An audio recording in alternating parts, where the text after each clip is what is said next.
The "Please Call Me" dispute between Kozani Markati and Vodacom has been one of the most controversial and divisive issues in South Africa in recent years.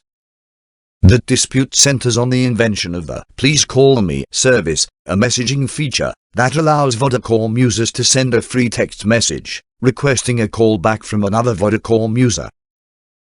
Nkozani Markati, a former employee of Vodacom, claims that he invented the "Please Call Me" service in 2000 while working as a product developer at the company.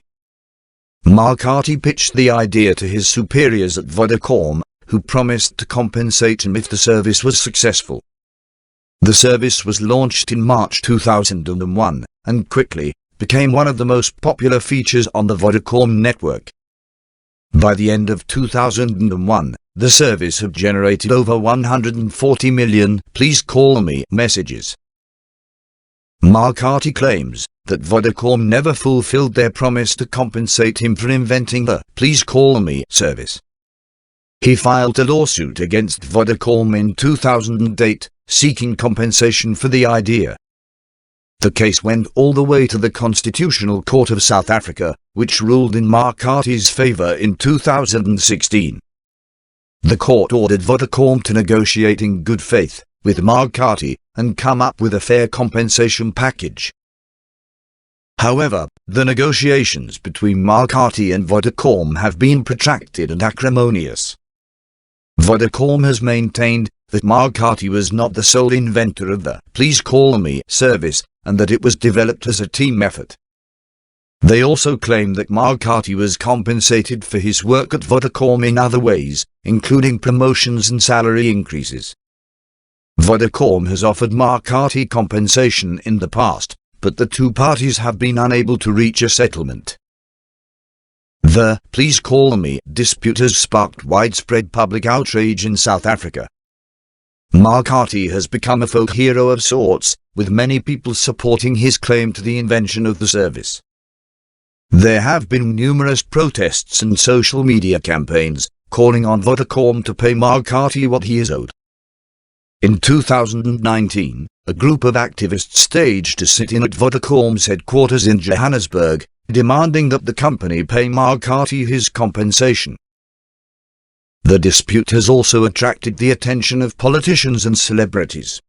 Julius Malema, the leader of the Economic Freedom Fighters Party, has been a vocal supporter of Markati, and has called on Vodacom to pay him what he is owed. Trevor Noah, the South African comedian and host of The Daily Show, has also weighed in on the issue, expressing his support for Markati on social media.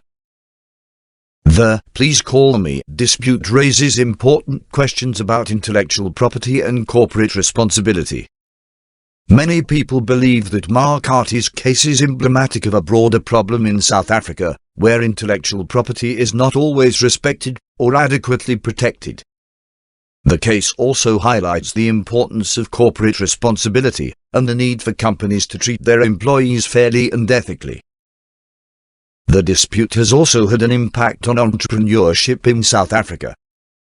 Many entrepreneurs and innovators have expressed concern that the case sends a message that intellectual property is not respected in South Africa, and that companies can get away with not compensating their employees for their ideas and inventions.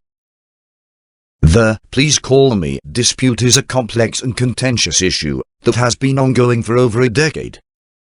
While there are valid arguments on both sides, it is clear that the case has broader implications for intellectual property and corporate responsibility. It remains to be seen whether Vodacom and Markati will be able to reach a settlement that is fair and just for both parties. The case has already had a significant impact on public opinion and corporate behavior in South Africa, and it will likely continue to do so in the future. One potential solution to the dispute is for Vodacom to adopt a more transparent and accountable approach to intellectual property and employee compensation. This could include implementing clearer guidelines and policies around intellectual property ownership and compensation, and creating mechanisms for employees to report and resolve disputes. By doing so, Vodacom could demonstrate its commitment to ethical and responsible corporate behavior, and help to restore public trust in the company. The "please call me" dispute is just one example of the broader challenges facing the South African economy and society. In order to promote innovation, entrepreneurship, and sustainable economic growth, it is essential that South Africa creates an environment that is conducive to intellectual property creation and protection, and that encourages companies to treat their employees fairly and ethically. The resolution of the "please call me" dispute will be a key test of whether South Africa is up to this challenge. Thanks for watching. Please comment, like, share and subscribe.